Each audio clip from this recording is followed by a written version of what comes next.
It's a wild world out there. I don't know about you, but I always say it's a good idea to protect yourself. When you are out and about, you should always carry a little protection in your pocket. Hey, and with this, you don't even need to have a concealed carry license. I'm not talking about a weapon, but this simple little pocket cross to keep the Lord on board.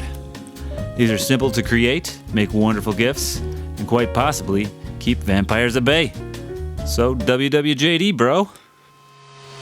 Hey, this is Frankie with Prairie Home Crafts, and I made this project on a whim for a local holiday craft fair. It was so popular with the church-going ladies that I even had one kind lady randomly show up banging on my front door looking for some of these pocket crosses a few days before Christmas. I only had one on hand, and needless to say, she was pretty disappointed. But there's more to that story, which I'll get into later in the video. I guess that's what you get for listing yourself as a business on Google, even though it's literally just you with a bunch of cheap tools in your cold, crappy basement. Anyway, it's a quality and simple build that in my opinion looks pretty great. So if you've made it this far in the video and want to see more, hit that like button and then go ahead and totally smash that subscribe button. I'd really appreciate it.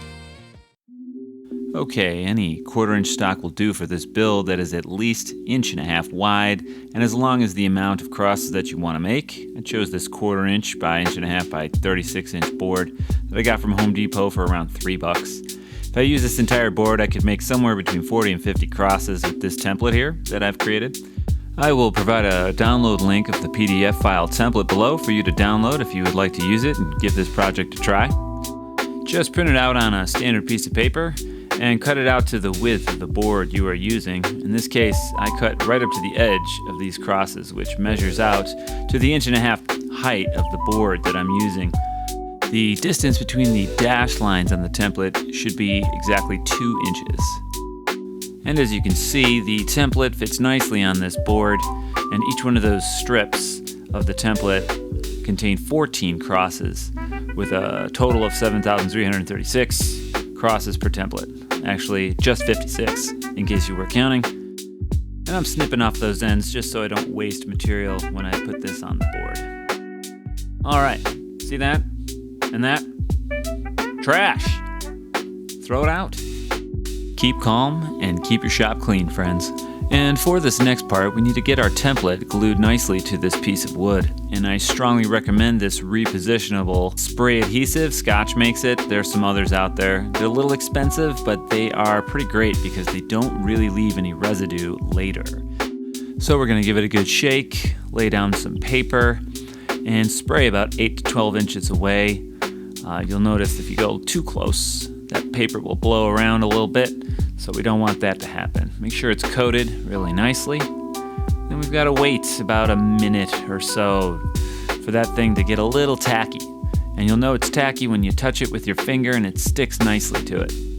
Also might want to put some gloves on unless you want this gross sticky stuff all over your fingers. Alright, so let's put it on the piece of wood here, and it should hopefully stick nicely and not start to curl back up on us. And of course, it is curling back up on us, so let's get that squeegee out. Make sure it goes down, and then we start mashing up our template, and then start to get even more frustrated and realize that maybe we need a little bit more adhesive. That happens, it's alright, just coat it again, wait another minute. That looks nice. Stuck to my finger immediately. Alright, we're back here again. We're going to place that template on there and smooth it out with our hands in the hopes that it does not curl back up on it. And let's see what happens. Oh, yes, beautiful. Just to make sure it stays nice and flat on there for the duration of the project, we're going to grab a squeegee and fan out all the edges. If you don't have a squeegee, an ID or a credit card will do the same. In this next step, we need to find the correct size drill bit to actually punch holes between each of these crosses. It just makes the cutting go quite a bit faster in the next step, which you'll see. Okay, time to get that old drill press out. And I'd like to take a minute to say that you've probably noticed by now I do not have the finest tools in the shed. And that's totally fine. Still hasn't kept me from making some pretty cool stuff that people do really appreciate. So I just want to make that clear. You may not even have a drill press. Use a hand drill. It does the same thing. Just do it well.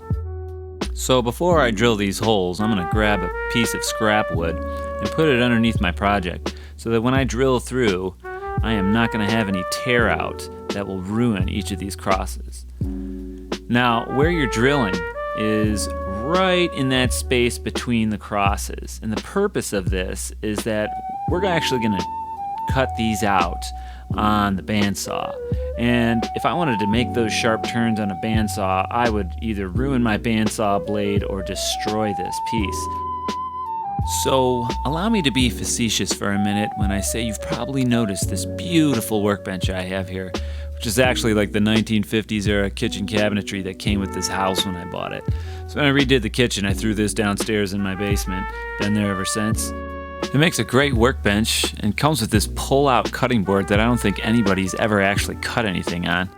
I'm using it here to clamp our piece to cut off the portion we're actually using in the project and save the rest. I could have just used my miter saw, but then I wouldn't get to show off the main feature of my, I'm being facetious here, amazing workbench. In this next step, we get the bandsaw out so that we can actually start cutting out these crosses. For this part of the project, you could cut these crosses out with a scroll saw, even a hand saw, but I prefer the bandsaw because it's the fastest. When cutting out these crosses, you want to run the blade along the outside of the template line. I spaced the crosses on the template the same width apart as the bandsaw blade. Here you can see that once you cut the long leg of each side of the cross, you can snap it apart, making it easier to cut each of the other edges.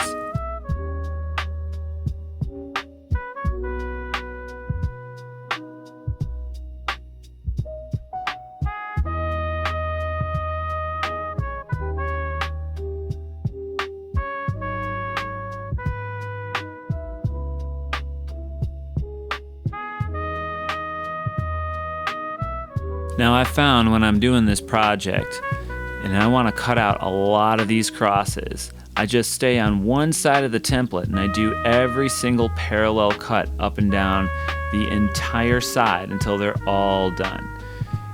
Once you get in the groove of using your bandsaw, it goes really quickly and it's really nice and smooth. So once that's finished, then you just flip it around and do the same thing on the other side. As you can see here, I've gotten all those done on that side. Flip this thing around, and now I'm cutting the other side. But then I got a little excited and I wanted to snap one off here and finish it off just to show you what it looks like. And voila, there it is. And let's peel off that template so we can show you what it looks like. It's still rough cut, but you'll see there's no residue underneath. See that grain really nicely? Okay, so here with the rest of them, we can just snap each one off now that we've done our parallel cuts on both sides and finish cutting all of those perpendicular edges. Okay, as we get close in here, it seems like my fingers are awfully close to that bandsaw blade, but I assure you they're a comfortable distance away. But yeah, pro tip, don't run your fingers through the bandsaw. Another thing to note here is the very rough edges that the bandsaw leaves. Don't worry, we're going to get all of that cleaned up really nicely in the next few steps. But we do have a lot to cut out, as you'll see when you actually do this.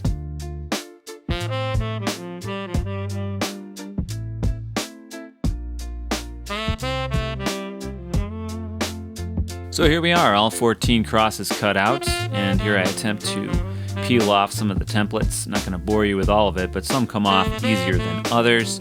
But regardless, there's no residue on any of them. So another win for that repositionable spray mount. Next up, everybody's favorite part of woodworking, sanding. So let's check this out. And I know you're probably asking yourself, why does this dude have his sander clamped upside down to his bench? Well, one, I use this specific sander for that edge, that straight edge, and it's a random orbital, so you don't get weird scratchy lines when you're sanding. You get a nice smooth edge on your piece.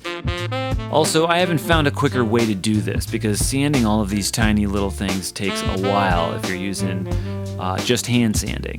So as you can see, we sand the faces flat. We start with 120 to get all of those nasty bandsaw lines out. And of course, watching somebody sand is as fun as watching somebody sand. It's kind of like watching paint dry. So this technique allows me to sand those inside corners without digging into the parallel sides and destroying them. Sanding all this by hand might be a better option for you, but I'm so impatient that it is definitely not a better option for me. But I'm pretty satisfied, and I think you will be too, with how these all end up in the end, as long as you are careful and you don't end up sanding the pads of your fingers down. So as you can see, you just want to check all of those edges that they're pretty smoothed out and you've gotten rid of all of those bandsaw blades. It'll make the rest of the sanding go a lot better.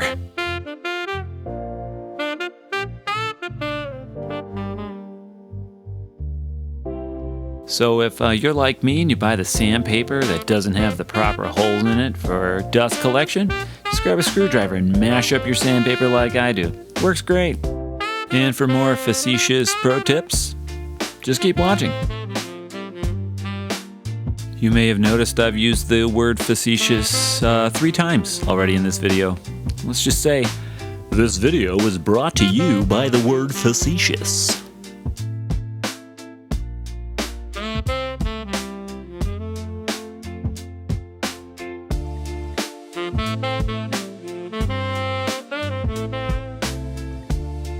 At this point, we've got the 320 grit sandpaper on the sander, and after sanding all of the sides, I used the 320 to round over all the sharp edges.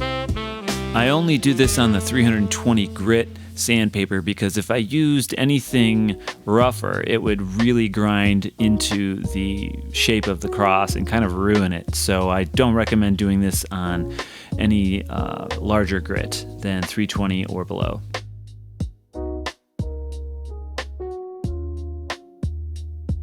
Again, you do want to be careful when you're doing this, but 320 grit, it's kind of hard to screw it up unless you really put too much pressure. So I'm using light pressure with my fingers to round over these edges and get them so they look pretty nice. You can also do a little bit of shaping here, so if you had some sides that weren't quite even, this kind of cleans all of that up and makes it look appealing.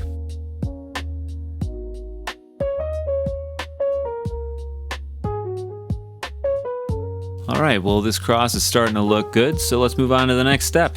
And if you thought that step didn't involve sanding, you were wrong.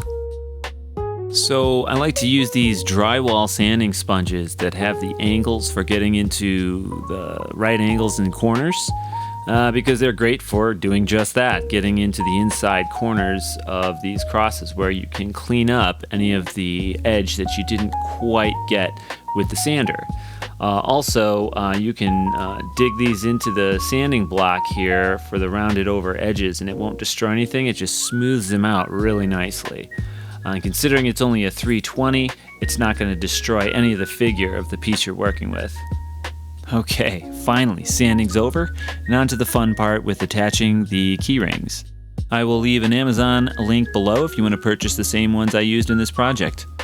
What we need to do now is drill a pilot hole in the top of each cross for the screw eye.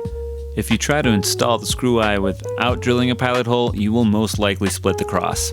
I've tried it, and it did. So here I'm using this really nice Craig jig for drilling perpendicular holes in pieces of wood, just to hold the cross in place while I mark it and then drill it.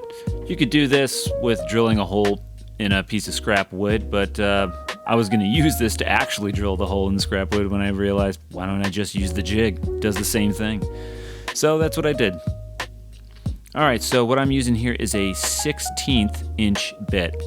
And I'm only going to drill down into each of these crosses just a hair, just enough, because you can see that screw eye isn't that large. So we place it in there. I've got a basically centered marking, and we just give it a go. If you don't have a drill press, just do this very carefully on the drill, and you can see I probably only go down about a 1/16 to an 1/8 of an inch, because you do want to give some of that screw eye some room to grip the inside of the wood.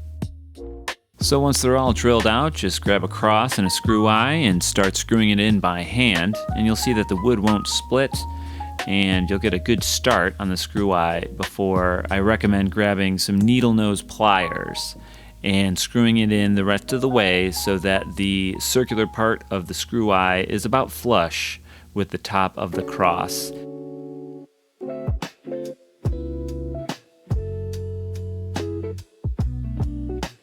And once the screw eye is flush with the top of the cross, give it a good bird's eye look and align it with the sides of the cross.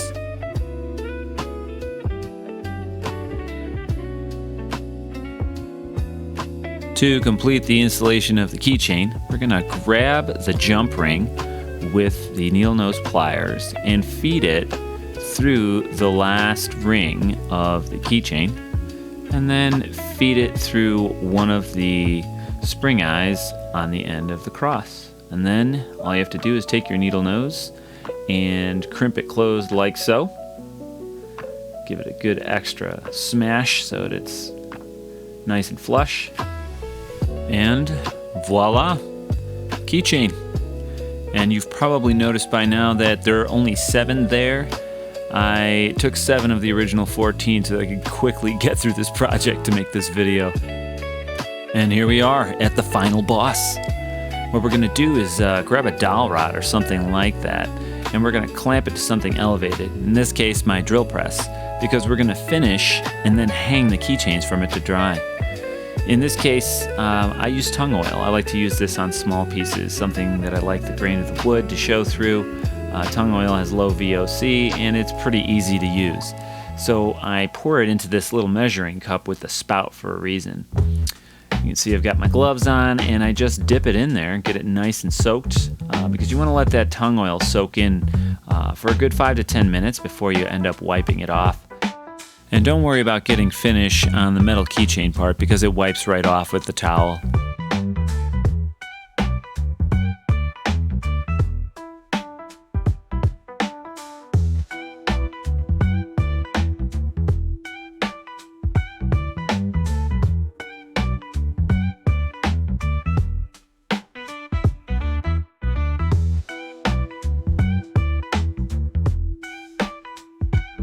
So while we're waiting for those to soak, we can put back the excess oil that we didn't use using this nice little spout. Then Minwax Tung Oil is expensive stuff. We don't want to waste it. Once we're done pouring that oil back into the can, just get a little bit of some mineral spirits, dab it on a rag or a paper towel, and wipe out the excess that's left inside our measuring cup. Lastly, slide all those crosses right off that dowel and onto the blue shop rag that I have in my hand. I'm a big fan. Either that or any other lint-free rag that you might like to use, and wipe off all the excess oil and hang it right back on that dowel. And you'll be pleasantly surprised at how they look and how they feel. They're gonna feel pretty good, and so will you if you complete this project as well.